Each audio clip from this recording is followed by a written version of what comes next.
Regreso a la normalidad. El gobierno busca pasar la página del coronavirus y enfocarse en la recuperación económica. Sin embargo, muchos hoy viven angustiados lo peor de la crisis.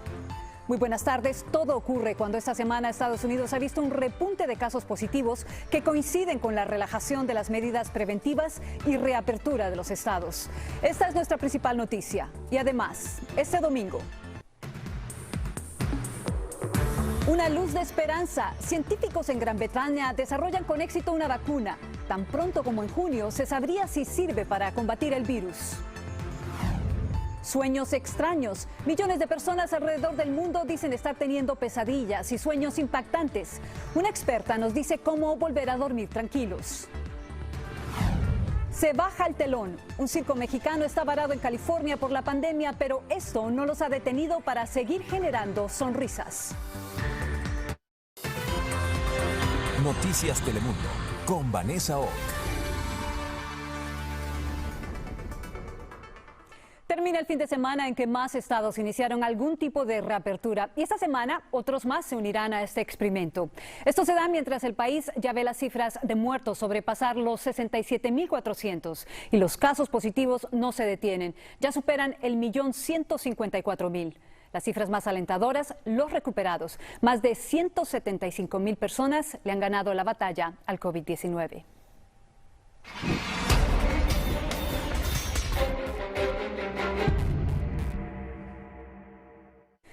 Hoy médicos especialistas mostraron preocupación de que el virus se siga propagando a paso lento porque las medidas para contenerlo han sido en el mejor de los casos incompletas. Mientras el buen clima y la impaciencia han hecho que muchos salgan de sus hogares para acabar semanas de encierro y protestar por las órdenes de cuarentena. En algunos casos incluso las medidas de salud han sido enfrentadas con amenazas de violencia. Esto mientras el presidente Trump, quien cataloga de exitosa su respuesta a la pandemia, ahora busca pasar la página. Javier Vega informa. La pandemia sigue y aunque la reapertura que este lunes continúa en 7 estados más debería ser progresiva, ya se registran largas filas en tiendas y centros comerciales como estas en Georgia, donde compradores aprovechaban una promoción. Y es que con la normalidad, la Casa Blanca anticipa la anhelada recuperación económica para la segunda mitad del año. I think 2021 could be a spectacular year in the economy with the right set of policies. Por su parte, el presidente pidió volver al trabajo y en un especial de Fox News defendió las protestas contra la cuarentena. These are workers, these are people that want to get back and work and make a living, and they're afraid their job's not going to be there. And at a certain point, if you keep it going too long, that's going to happen. So I understand that very well. A la par, su campaña lanzó un nuevo video con miras a la elección de noviembre. Él está buscando su espacio para volverse a apoderar del discurso político como candidato y en su campaña de reelección, mientras a la misma vez se lidia con la pandemia. Yo no sé si esto es lo más responsable. Los mensajes del presidente en Twitter han cambiado en las últimas horas, reenfocando la comunicación que durante las últimas semanas se había centrado en el virus. Pero las señales de una normalización económica y política contrastan con las estadísticas de salud. Mayo inició con 34.000 contagios a nivel nacional, el segundo día con más nuevos casos de coronavirus desde que inició la pandemia. Y la advertencia de los expertos es clara. Si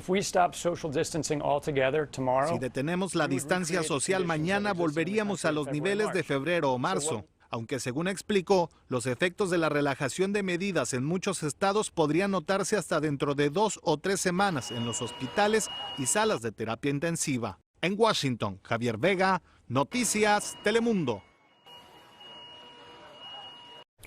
Y quienes protestan contra las medidas por el COVID-19 también deben tomar precauciones. Así lo aseguró la doctora Deborah Birx, líder en la Casa Blanca del combate contra el coronavirus.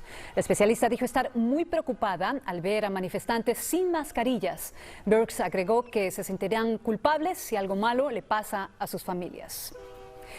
La Universidad Británica de Oxford asegura ir por muy buen camino en su búsqueda de una vacuna contra el COVID-19.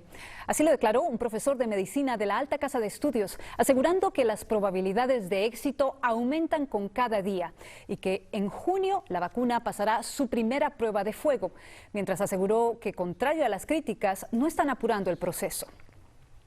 It's a big issue for us is trying to be sure that we do this quickly, but we don't miss out any of the key safety steps. Por otro lado, la farmacéutica que produce el antiviral Remdesivir anunció que planean iniciar el uso de esta medicina esta misma semana. El medicamento recién aprobado por la FDA será suministrado a pacientes graves y existe un suministro para al menos 100.000 tratamientos. Por primera vez desde mediados de marzo, las hospitalizaciones en Nueva York bajaron de las 10.000 y las muertes también se reducen. Pero a pesar de las buenas noticias, el estado aún se mantiene en cuarentena. Y pese al infierno que vivieron y ante la esperanza de una vacuna, no todos allí se animarían a probarla. Rebecca Smith nos amplía desde la Gran Manzana. Adelante, Rebecca. Vanessa, estoy frente al parque más icónico y representativo de todo el país que por más de un mes albergó este hospital temporal que se encargaba de recibir a pacientes contagiados con COVID-19, pero además que tuvieran problemas respiratorios extremos. Y gracias a que la curva de contagio continúa aplanándose, mañana lunes será el último día que recibirán pacientes. Su cierre sigue al cierre del hospital instalado en el Centro de Convenciones Javits Center y también al regreso a su base del barco Hospital Comfort. People expect more from government. Y a medida que se relajan los lineamientos para salir a las calles, dice Andrew Cuomo, también crece la presión hacia el gobierno porque la gente quiere sentirse segura. Mientras anunció que Nueva York y otros 6 estados coordinarán la compra del material médico. Y aunque Nueva York sigue en cuarentena, más de la mitad del país comenzará a salir a las calles esta semana y la carrera para hacer pruebas y encontrar la vacuna que funcione se agudiza.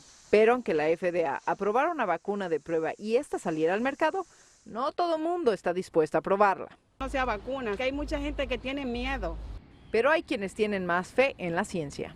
Yo sé, porque hay bastantes científicos que están trabajando con la vacuna. Con vacuna o sin vacuna, el epicentro de la crisis comienza a sentirse como ciudad de nueva cuenta. Las calles de Nueva York comenzaron a abrirse antes de tiempo para que la gente pueda respetar el distanciamiento social.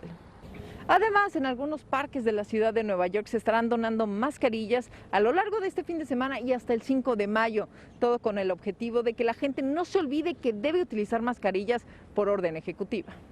Mientras, la realidad del boquete económico que ha dejado la pandemia hizo que el alcalde de Nueva York, Bill de Blasio, le advirtiera al gobierno federal que si no ofrecen otro paquete económico, la ciudad más importante del país no se recuperará. En Nueva York, Rebecca Smith, Noticias Telemundo. Los sistemas educativos del país tuvieron que reinventarse a paso doble debido a la pandemia. Y a solo meses de iniciar las clases, los alumnos y los padres se preguntan si las escuelas y las universidades abrirán sus puertas en este próximo ciclo escolar. Rubén Pereira amplía. Cansado de tomar clases en línea, Jeffrey espera que el próximo otoño pueda volver a la universidad en Nueva York, donde estudia finanzas. Hay más en el sentido de aprender con un profesor que esté físicamente al frente de usted que con un profesor que esté online. La mayoría de las universidades del país aún están evaluando si reabren sus instalaciones el próximo otoño y los cambios que tendrán que hacer ante esta pandemia.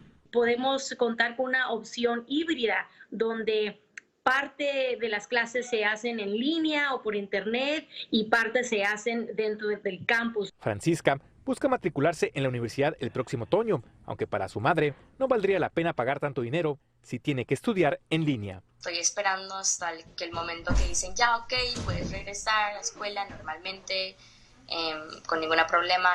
No solo las universidades, principalmente las escuelas de educación básica, también están planeando cómo van a reabrir sus edificios cuando les den luz verde para que los alumnos regresen. Expertos proponen que los escritorios estén separados a 6 pies de distancia, que los alimentos se consuman en los salones y no en la cafetería, se cierren áreas de juego, entre otras medidas. Algunas de las clases serían en lugares que no se usan con frecuencia, por ejemplo, los gimnasios, las bibliotecas, los salones de arte, puesto que todas estas actividades estarían en espera. Lo importante para esta madre es que se haga todo lo necesario para que los alumnos no se contagien.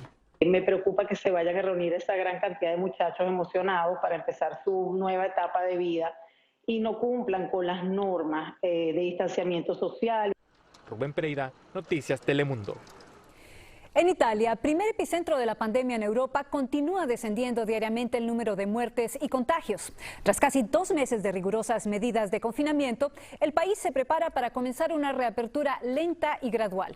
Javier Martínez Brocal nos informa desde Roma. Adelante. En pocas horas Italia entra en una nueva fase, empieza a encender los motores de su economía, lo hace muy poco a poco y con mucha prudencia para evitar nuevos contagios que arruinarían completamente todo lo que ha conseguido con tanto esfuerzo. Italia da un primer paso hacia la normalidad tras 55 días encerrada en casa, con la apertura de fábricas de los principales sectores como la moda y el automóvil. Se encienden motores para verificar si el resto de actividades comerciales pueden volver a la normalidad, pero nada será como antes. Marco Montefusco lo sabe. Tiene esta tienda de fotocopias que ha podido abrir hace unos días por un permiso especial del gobierno. Explica que han organizado la tienda para que se respeten todas las medidas de seguridad. Pero estas medidas tienen consecuencias económicas y ha tenido que lanzar una página web de su tienda para recibir encargos por internet y reducir las filas. Las calles de Roma, antes llenas de turistas, llevan tantos días vacías que ha crecido la hierba entre los adoquines. Los restaurantes tienen sus mesas y sillas apiladas en la puerta. Las que abran solo pueden vender platos cocinados para llevar. El ritual del café, parte del ADN italiano, tendrá que adaptarse a la pandemia. La buena noticia es que se podrá salir de casa para visitar a familiares como los abuelos, los nietos o la pareja, pero siempre con mascarilla. Las medidas de este lunes son solo el primer paso. A partir del 18 de mayo, si no hay nuevos contagios, se podrán abrir también los restaurantes y el 1 de junio también las peluquerías. Desde Roma informó Javier Martínez Brocal, Noticias Telemundo. Cada país enfrenta el COVID-19 de una forma distinta, pero hay algo que tienen en común las naciones que han sido más eficientes frente a la crisis. Todas han sido lideradas por mujeres. En Alemania, la canciller Angela Merkel hizo pruebas masivas, identificó a los contagiados temprano y su tasa de mortalidad es mucho más baja que la de otros países europeos. En Nueva Zelanda, la primera ministra Jacinda Ardern puso al país en máxima alerta cuando solo habían 6 casos de contagio, prohibió la entrada de extranjeros e impuso aislamiento obligatorio para quienes llegaran. En enero, la presidenta de Taiwán decretó 124 medidas para frenar el virus sin recurrir a los bloqueos. Taiwán solo reportó 6 muertes. Islandia es el país que más pruebas ha hecho. La primera ministra estableció un sistema para aislar a los contagiados, evitando cerrar escuelas y comercios, y prometió el sueldo completo a todos los que se confinaran voluntariamente.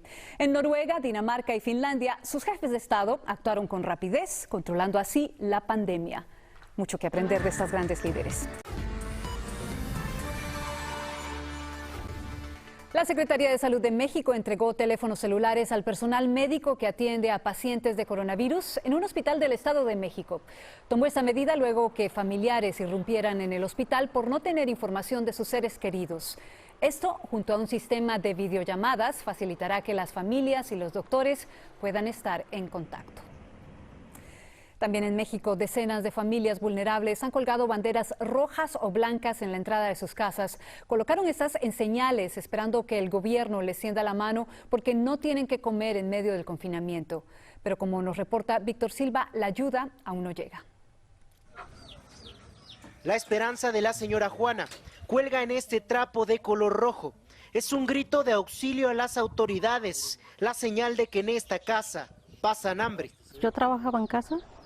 Pues ya ve que les piden a uno que ya no hay trabajo. Juana era trabajadora doméstica, su esposo ayudante de albañil, pero ahora con la emergencia sanitaria se quedaron sin empleo. Como ellos, decenas de veracruzanos dedicados al comercio informal han colgado frente a sus casas estos señalamientos, como Rufina, que ya no tiene ni para vivir al día. Pues aceite, papel de baño, leche para el niño. Miren mis monedas, usted se está dando cuenta, miren. Ni para las tortillas le alcanza a la señora Elena, que colocó su trapo desde hace una semana, pero la ayuda de las autoridades no aparece por ninguna parte. Viviendo, somos 14 y mi marido está enfermo. Pero los gritos de auxilio no solo se quedan en Veracruz, se escuchan por todo el país. Y es que México enfrenta esta pandemia con más de 52 millones de personas en situación de pobreza. En Durango y Puebla, Familias han colocado banderas blancas por la falta de alimentos. En redes sociales, la campaña En Casa y Sin Comida exige al gobierno atender a los más necesitados. Estamos viendo la luz a la salida del túnel. Y mientras el presidente asegura que pronto saldremos de la emergencia, el hambre amenaza con convertirse en la nueva pandemia. En México, Víctor Silva, Noticias Telemundo. Y cambiando de tema, ¿ha tenido usted durante esta pandemia sueños extraños o pesadillas? Pues no está solo. Millones de personas alrededor del mundo están reportando sueños que reflejan sus mayores temores. Ahora nos acompaña Lina Acosta Sandal. Ella es doctora, psicoterapeuta y experta en el desarrollo humano. Doctora, bienvenida. Gracias. Primero que todo, cuéntenos por qué no estamos durmiendo bien. Primero porque todos tenemos algo en común, que nuestro cuerpo y nuestro cerebro está manteniéndonos seguros que no nos enfermemos. Estamos en alta alerta y nuestro sistema nervioso está prendido. Cuando llega la noche, eso no se apaga y por eso es muy difícil dormir. Doctora, muchos reportan están soñando más que antes de la pandemia. ¿Esto es normal? Sí, claro, porque como nuestro sistema nervioso está tan alerta, cuando nos acostamos no dormimos tan profundo y cuando no dormimos profundo nos acordamos más de nuestros sueños. Doctora, muchos reportan que los sueños son más potentes e intensos en este tiempo de cuarentena. ¿Por qué? Porque los sueños tenemos que entender que es la forma que nosotros tratamos de procesar y lidiar nuestro mundo cuando estamos despiertos. Pero el cerebro usa imágenes que nos ayudan a expresar lo que estamos sintiendo. Y la mayoría de nosotros estamos sintiendo peligro y temor. Por eso esas imágenes tan intensas. Doctora, por último, brevemente, ¿qué podemos hacer para empezar a dormir bien? Tenemos que pensar que tenemos que cuidar nuestro cuerpo. Entonces, coman bien, hagan ejercicio. Antes de acostarse a dormir, 30 o 60 minutos antes, apaguen el teléfono. No vean imágenes y cosas que le causen más caos y más miedo. Y también, antes de acostarse, si son religiosos, recen o mediten para tratar de calmar su cuerpo. Es más el cuerpo que el pensamiento. El cuerpo y la mente. Muchísimas gracias, doctora, por esos consejos. Bueno, y para seguir informados sobre las últimas noticias del coronavirus, suscríbanse al boletín de Noticias Telemundo. Es muy sencillo, envíanos un mensaje de texto con la palabra noticias al 44144 para suscribirse y mantenerse así al día con la información. En otras noticias, un intento de invasión armada a Venezuela fue frustrada por elementos del ejército y la policía bolivariana. Así lo afirmó el ministro de Interior, explicando que tras zarpar de Colombia en lanchas rápidas, los presuntos mercenarios trataron de ingresar durante la madrugada a cometer actos terroristas. Dijo que unos fueron abatidos y otros apresados y que no se descartan más detenciones. En California, un circo hispano tuvo que suspender su gira por el coronavirus y lleva semanas varado en un estacionamiento. Sus integrantes, quienes sobreviven gracias a donaciones, dicen que el show debe continuar y se las han ingeniado para que su arte ayude a sobrellevar esta cuarentena. María Paula Ochoa nos tiene esta historia. Con maquillaje en el rostro, los hermanos Pastillita cubren la tristeza que traen en el alma. Pues ya han pasado 2 meses sin poder trabajar, sin poder entregar alegría, sin poder sentir a la gente reír. Hay que prepararse. Su esposa es aerolista y sus hijos pequeños payasos como él. Hace unos meses vinieron de Chile buscando triunfar en el mundo circense. No podemos dar nuestras funciones, no tenemos contacto con la gente como estamos acostumbrados, entonces es muy difícil. El espectáculo terminó con la pandemia y ahora el circo de los hermanos Caballero está varado en un estacionamiento. Con 45 personas en la compañía, más de 8 familias y el circo está parado. No sabemos qué va a pasar. Durante el día los niños hacen sus deberes y en la tarde los artistas se preparan para cuando puedan levantar de nuevo la carpa y divertir a los espectadores. Que las chicas del ballet aprendan nuevas producciones en los bailes, los payasos nuevas rutinas. El día a día tratamos de hacer cosas para que se vaya más rápido el tiempo. Sin función no hay dinero y ahora dependen de las manos que antes les daban aplausos para comer. Muchas gracias, muchas gracias. El público que nos visita llegan aquí a donde estamos nosotros, nos traen comida, agua, despensas y la verdad esa ha sido la única ayuda que hemos tenido. Pero por una noche se imaginaron su audiencia con sus risas y aplausos y desde este escenario entretuvieron a sus admiradores con una función virtual. Los aplausos tienen que ser virtuales. Te llena el alma y te da ganas de seguir haciendo reír más a la gente para que la gente esté más contagiada. Por ahora se conforman con hacerlo en el estacionamiento, pero esperan que pronto sea bajo la carpa con las bancas llenas. María Paula Ochoa, Noticias, Telemundo. Y ojalá que sí, que sea muy pronto. Esta pandemia nos ha robado nuestra rutina y también el contacto entre las personas. Pero el amor y el ingenio ha logrado sobrellevar la falta de calor humano. Ese es el caso de los residentes de un hogar para adultos mayores en Aurora, Colorado, quienes recibieron una maravillosa sorpresa. Un desfile de cientos de automóviles desde donde sus familiares les dijeron cuánto los quieren y los extrañan. Como otros miles, desde hace semanas el centro no permite visitas debido al coronavirus. Ojalá que esta idea se propague por todo el país. Y con esto nos despedimos. Muchas gracias por su sintonía. Cuídese mucho, quédese en su casa y recuerde que hay más noticias a las 11:10 Centro. Muy buenas noches y feliz inicio de semana.